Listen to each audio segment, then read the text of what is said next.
My executive team mocked my resignation email. They never expected my goodbye to be their downfall. Hey everyone! Before we dive into today's story, let me know where you're watching from in the comments below. If you're enjoying our content, please hit that subscribe button, smash the like button, and don't forget to click the notification bell so you never miss our amazing stories. Share this with friends who love great storytelling. My resignation email glowed on the massive boardroom screen. The executive team burst into laughter. I stood frozen at the door, my messenger bag still slung over my shoulder, watching my carefully written words become their entertainment. 10 years of loyalty displayed like a joke for their amusement. You think the company will miss you? Adrian Stone, our CFO, sneered from his leather chair. His smirk was sharp enough to cut glass. This is adorable. Listen to this part. Grateful for the opportunity to serve. Who writes like this anymore? Miranda Blake, our CEO, leaned back with a cold smile. People like you are replaceable, Evelyn. We've already got 3 candidates lined up. Younger, cheaper, more adaptable. The other executives chuckled. Someone whispered loud enough for me to hear. 10 years of loyalty for nothing. Another voice added, did she really think she mattered? My cheeks burned. My hands trembled. But I forced a smile and nodded politely. Inside, something cracked, not breaking me, but freeing something I'd kept locked away for too long. I reached for my phone in my pocket. While they laughed, I quietly pulled up my email app and hit send on a message I'd drafted days ago. Not to HR. To the company's external legal auditor. Subject line: financial irregularities requiring immediate review. Their laughter would stop soon enough. 3 weeks earlier, I'd been working late in my office when I noticed something odd. Numbers in the quarterly financial report didn't match the internal spreadsheets I'd been tracking all year. Small differences at first, a few $1,000s here and there. But they added up to millions. Something was deeply wrong. I pulled older reports, going back 18 months. The pattern stretched back farther than I'd thought. Someone was moving money, hiding expenses, inflating revenue projections.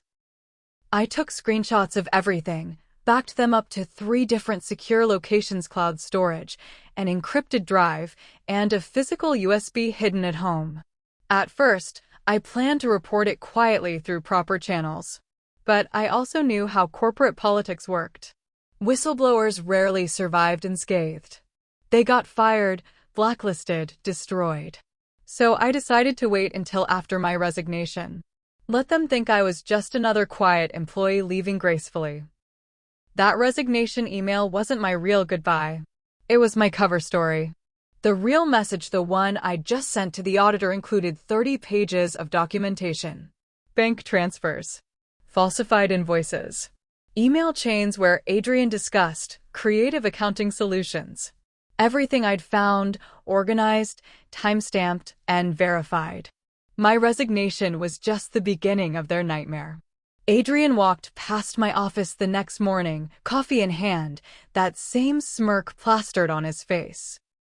Enjoy your early retirement, Evelyn, he called out cheerfully. Maybe you can finally learn to relax. I smiled back, keeping my expression neutral. Thanks, Adrian. I'm sure I'll find plenty to keep me busy. He had no idea I was watching him now, like a chess player studying her opponent. Every move mattered.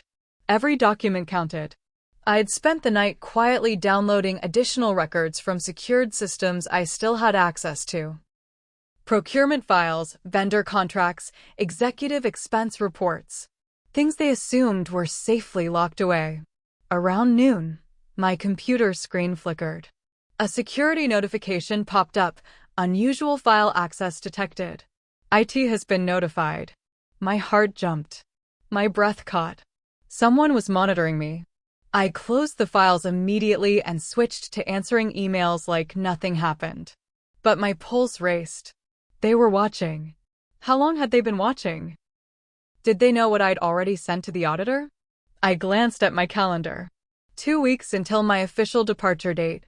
14 days to gather the rest of what I needed without triggering more alarms. The clock was ticking faster than I'd planned. I needed coffee, or at least a moment to think clearly. In the copy room, I was feeding documents through the scanner when Maya Chen appeared beside me. She was a junior financial analyst, smart, sharp-eyed, and visibly nervous. "Evelyn," she whispered, glancing over her shoulder. "I heard them talking in Adrian's office this morning. They're planning to blacklist you after you resign. They want to make sure you can't get hired anywhere in the industry." My hands froze on the scanner lid. "What?" "They're calling contacts at competitor companies, saying you were difficult to work with, that you left projects unfinished. They want to ruin your reputation before you can speak to anyone." Anger flooded through me. Not just firing me, destroying my future entirely. These people had no limits. "Thank you for telling me," I said quietly. Maya nodded and hurried out. I stood there, breathing slowly, recalculating everything. If they were already moving against me, I had less time than I thought. I finished scanning the vendor contracts, then accessed one last folder on the shared drive, a heavily encrypted directory labeled Project Ascend. I'd noticed it weeks ago, but never had the security clearance to open it. Until now. Someone had made a mistake and left it briefly unlocked. They threw me a farewell lunch in the company's private dining room. The speeches were sarcastic. The smiles were fake. People kept making jokes about finally getting some peace and quiet once I was gone. I played along, laughing at the right moments, thanking everyone for the years together. But inside, I was calculating. Miranda's laptop sat on a side table, unlocked and unattended, while she chatted with the VP of marketing.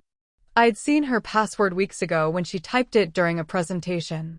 She always used the same one, Blake 2019. I excused myself to refill my water glass.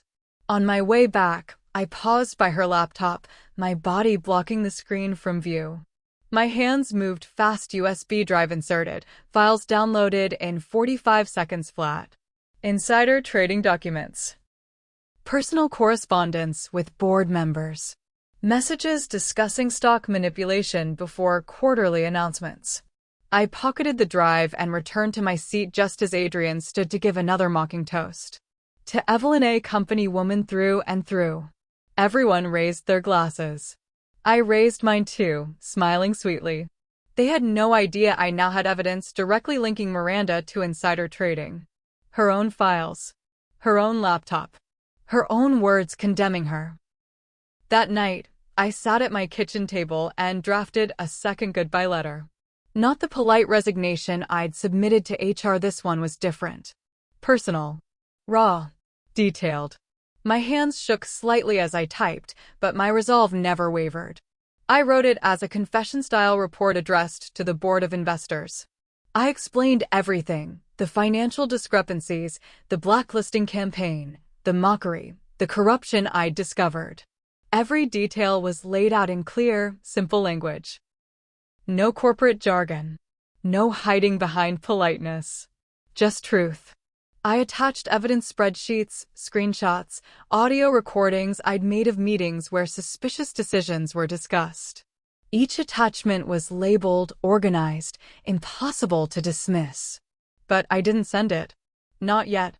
Instead, I scheduled it to auto-send 2 weeks after my official departure date. By then, I'd be gone. They'd think they were safe. They'd let their guard down. And then this bomb would land directly in the laps of the people who actually controlled the company, the investors who'd trusted Miranda and her team with billions of dollars. I reread the letter 3 times, making sure every word was clear and every claim was backed by solid evidence. No emotions. Just facts.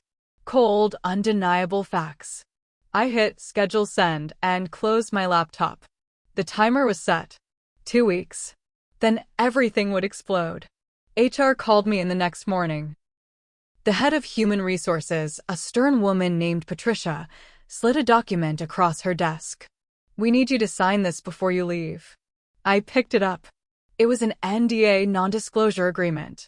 But this wasn't the standard form. This one was brutal. It banned me from discussing anything about the company, its operations, its finances, or its executives for 10 years.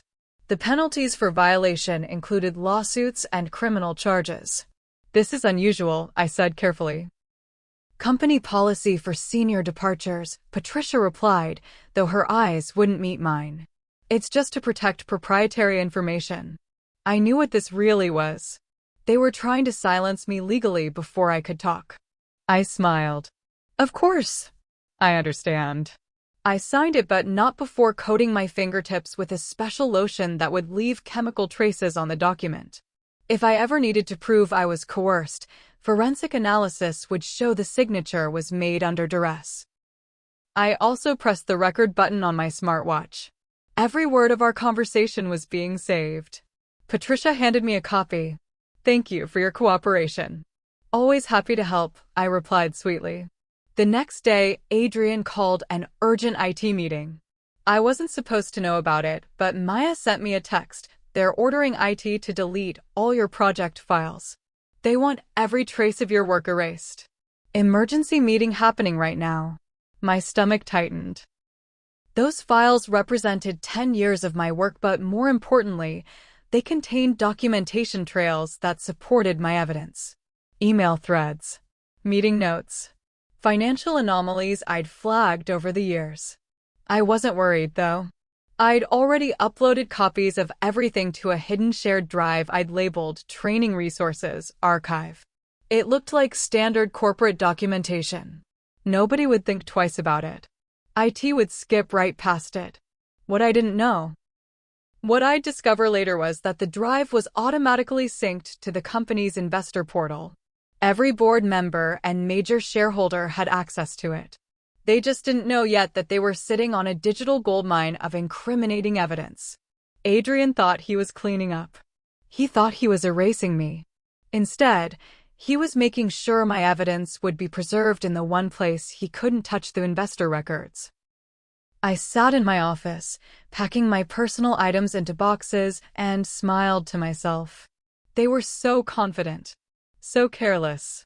It was almost too easy. My phone buzzed with an unknown number. Ms. Cross?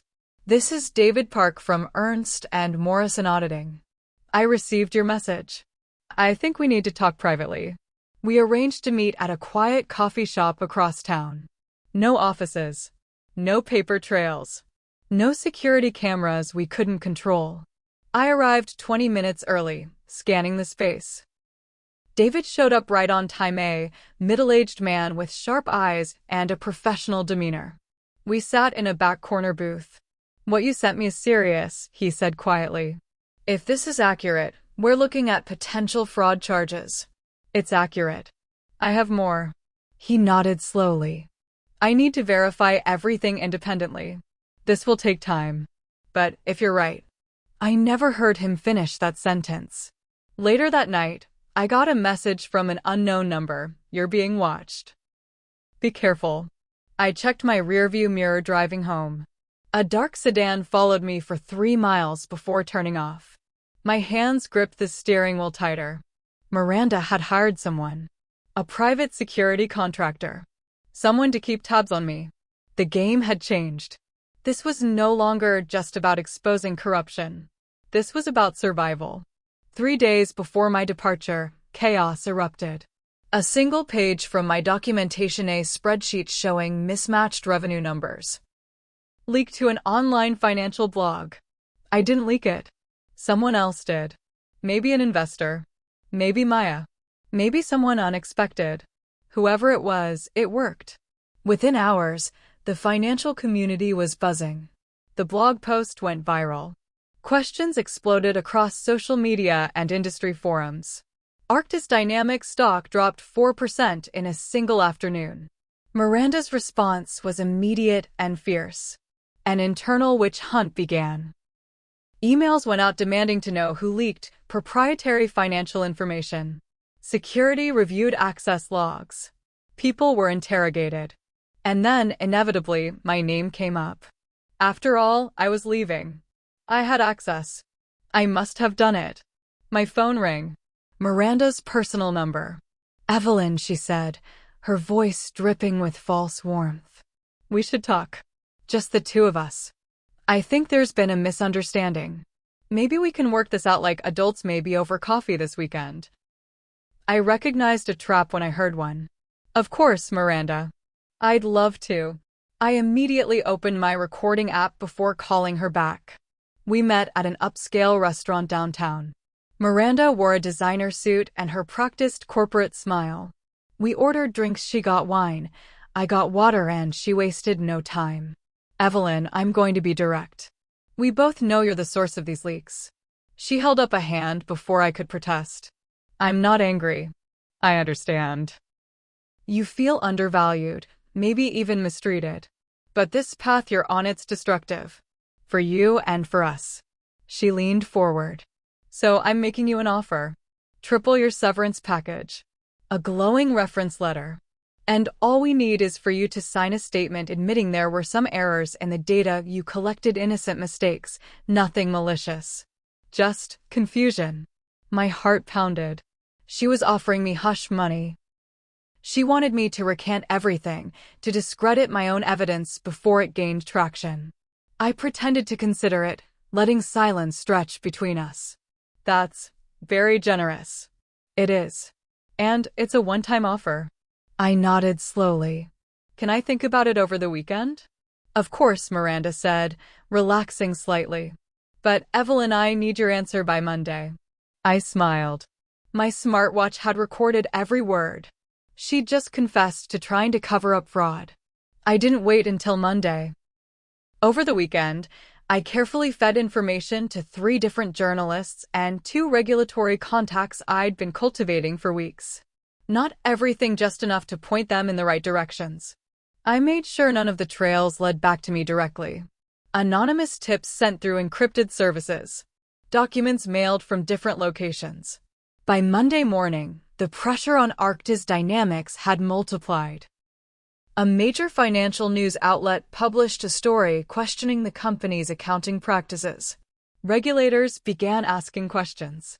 Stock analysts downgraded the company's rating. Adrian walked into Miranda's office that afternoon, and I heard him shouting through the closed door. He'd figured it out. The data trail led straight to him, his approvals, his signatures, his email authorizations. He realized too late that he'd been set up perfectly. Every transaction I'd documented had his fingerprints all over it, while Miranda had carefully kept her distance in official records. Their alliance was fracturing. That evening, my phone buzzed with a text from an unknown number. You've started something you can't control. I stared at the message for a long time. They were right. I'd lit a fire, and now it was spreading faster than anyone expected, including me. But I wasn't going to stop. The SEC froze Adrian's personal accounts pending investigation. I heard about it through Maya, who'd heard it from someone in legal. Adrian stormed into Miranda's office the next morning, his face red with rage. You betrayed me. His voice carried through the entire floor. This was your plan all along, pin everything on me.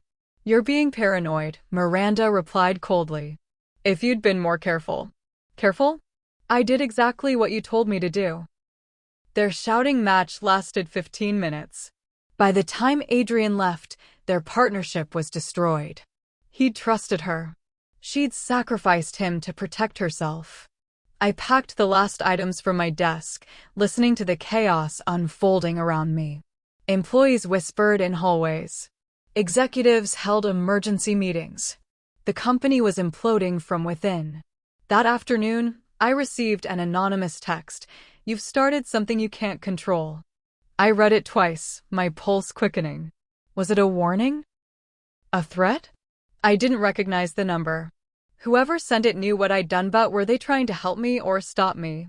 I forwarded the message to David Park, the auditor, with a note. Possible intimidation attempt. The walls were closing in. But not on me. My farewell email, the polite, gracious one I'd sent to HR, somehow got shared publicly. Someone posted it on LinkedIn with the caption, "This is how a professional says goodbye." It went viral within 24 hours. Thousands of people shared it, commenting on its grace and dignity. Reporters started connecting dots. One journalist wrote, Why would such a respected operations director leave so suddenly? And why is Arctis Dynamics now facing fraud allegations? The narrative was shifting.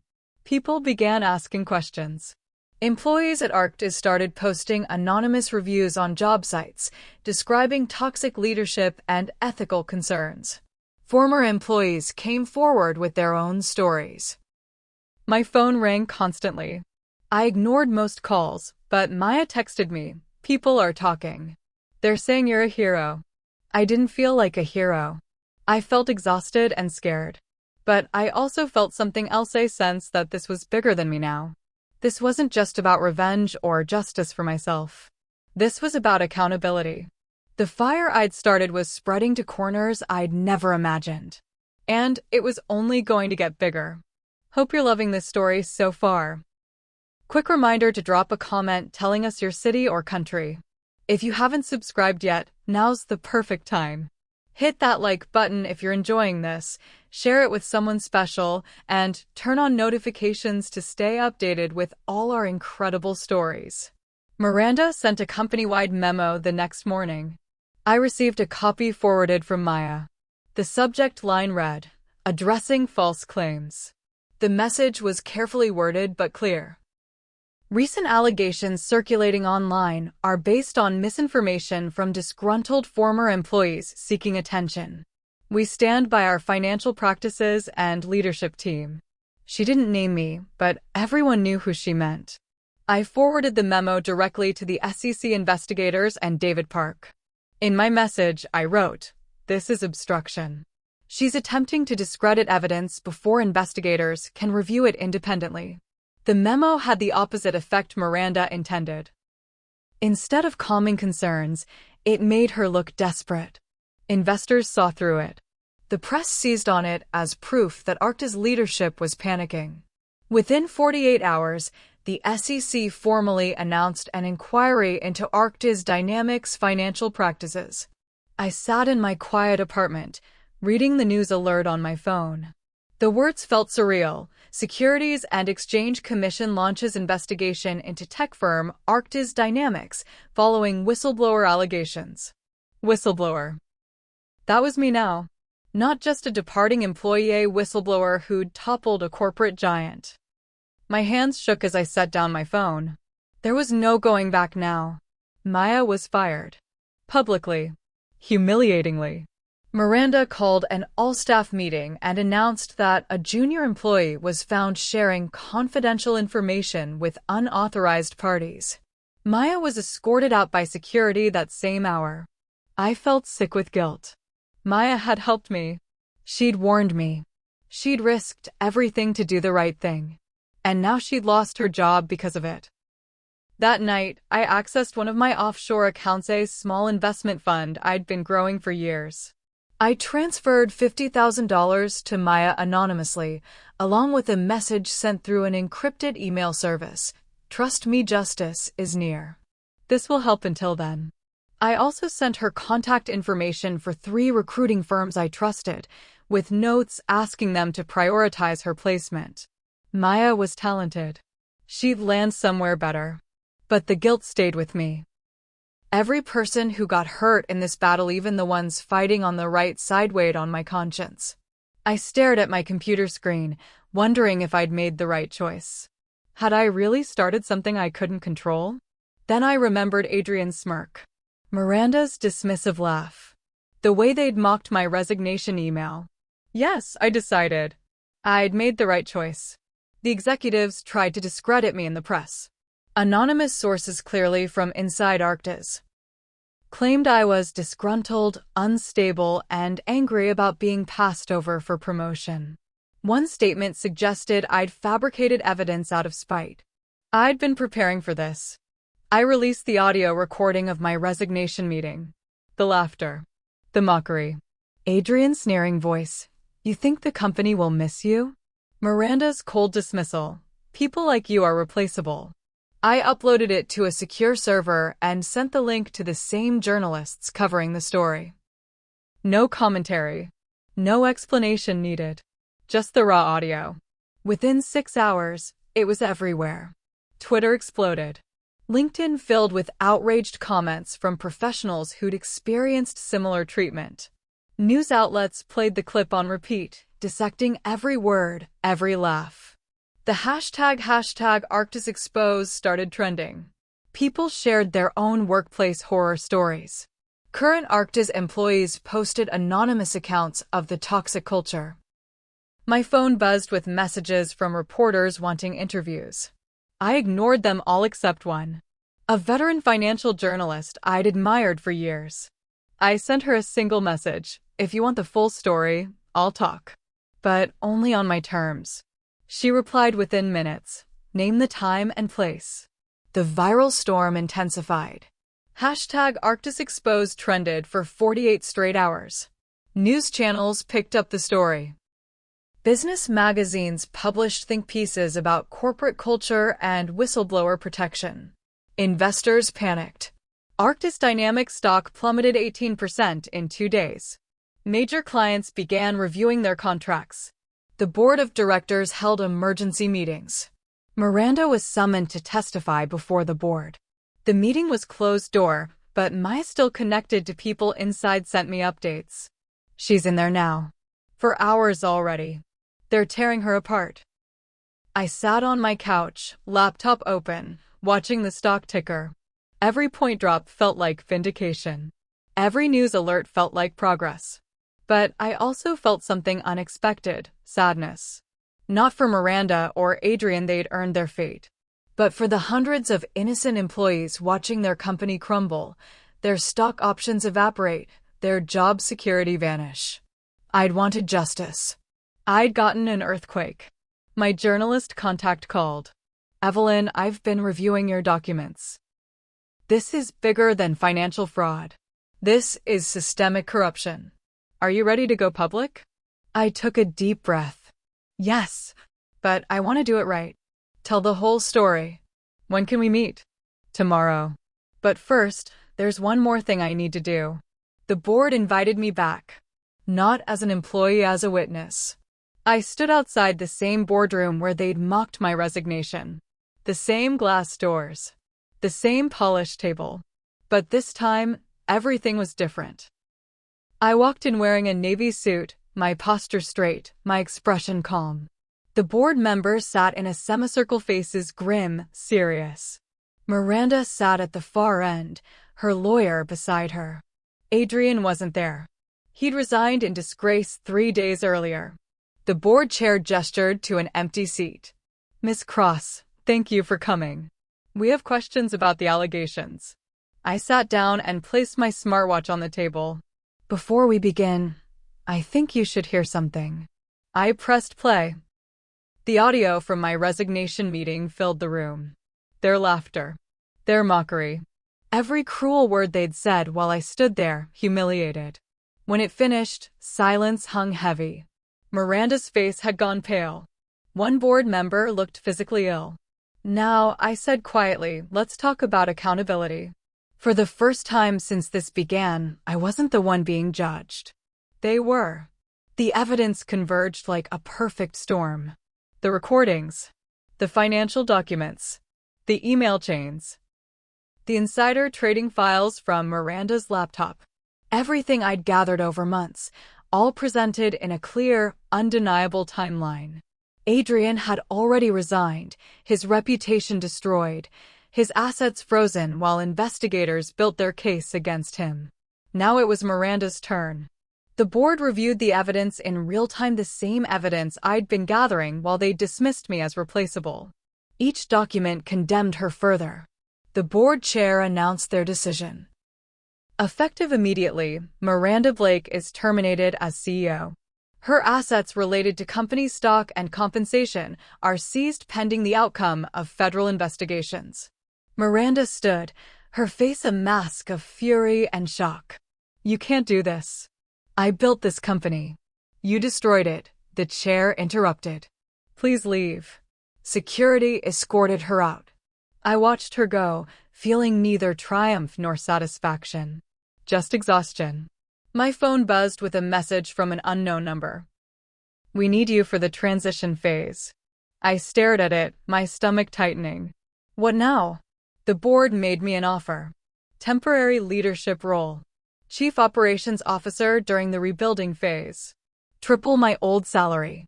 Full authority to restructure operations and restore ethical practices. I sat across from the board chair, listening to their pitch. They were desperate.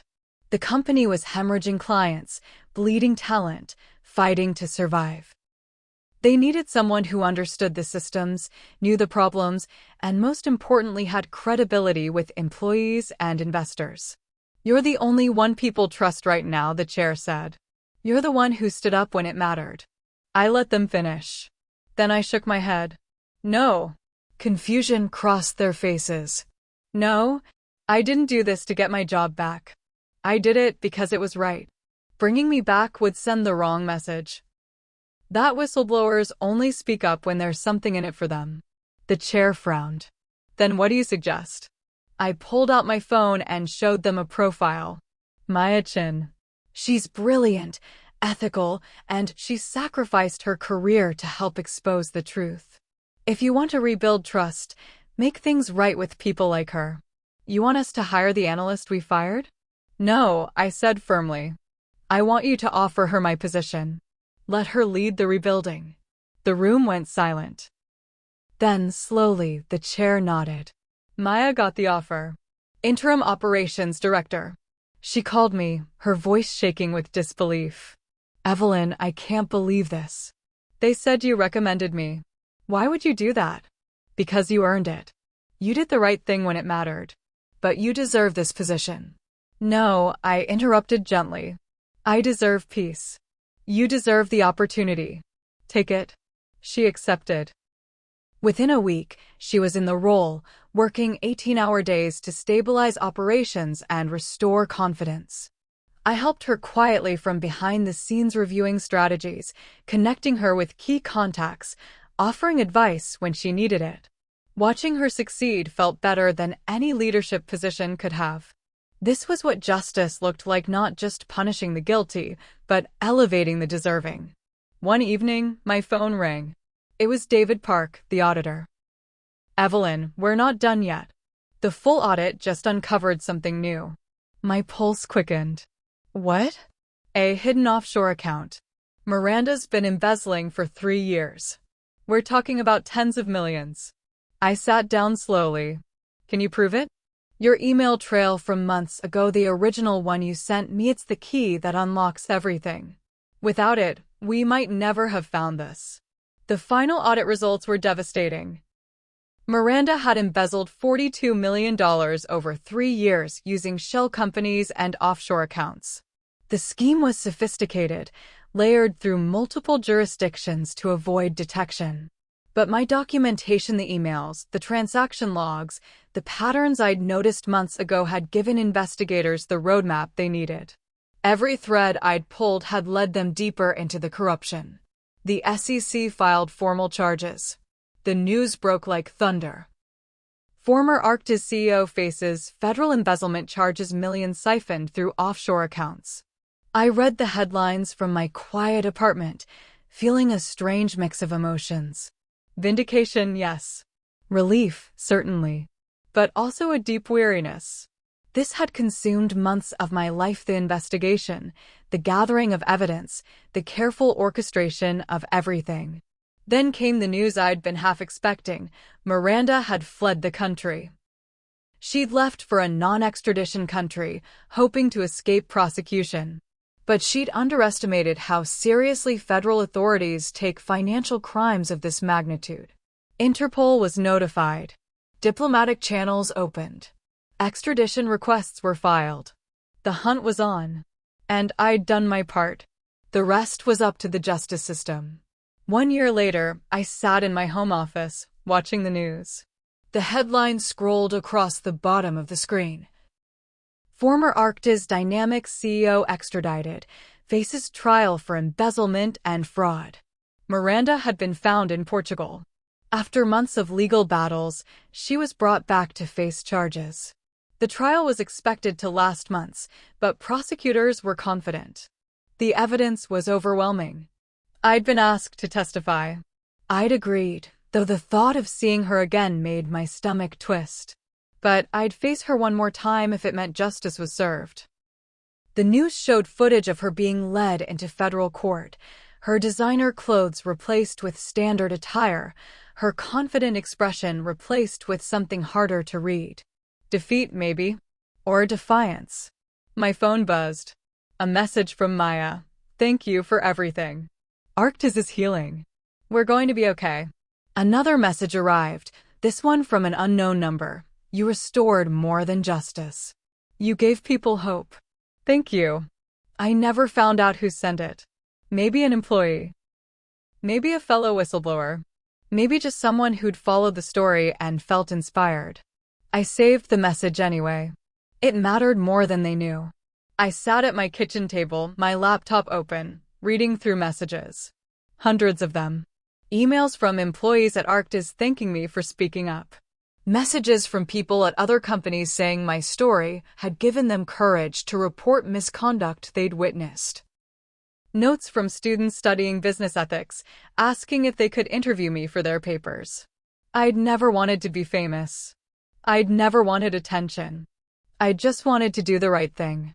But somewhere along the way, my quiet act of resistance had become something bigger. A symbol. A reminder that one person speaking truth could change everything. Maya had transformed Arctis dynamics. The company was smaller now. Several divisions sold off, operations streamlined, culture rebuilt from the ground up. But it was healthier, ethical, transparent. Adrian was serving time for fraud. Miranda's trial had resulted in a conviction 15 years for embezzlement and securities fraud. The money was being recovered and would go to restitution for harmed investors. I'd moved on too. Started consulting for companies wanting to build ethical compliance programs. Quiet work. Important work. The kind that suited me. I closed my laptop and smiled softly, remembering that day in the boardroom when they'd mocked my goodbye. They thought my resignation email was the end of my story. They never expected my goodbye to be their downfall. What an amazing story! Thanks for watching till the end. Please let us know in the comments where you tuned in from. Don't forget to subscribe if you haven't already, give us a thumbs up, share this story with others, and hit that notification bell to catch all our future content. See you in the next one.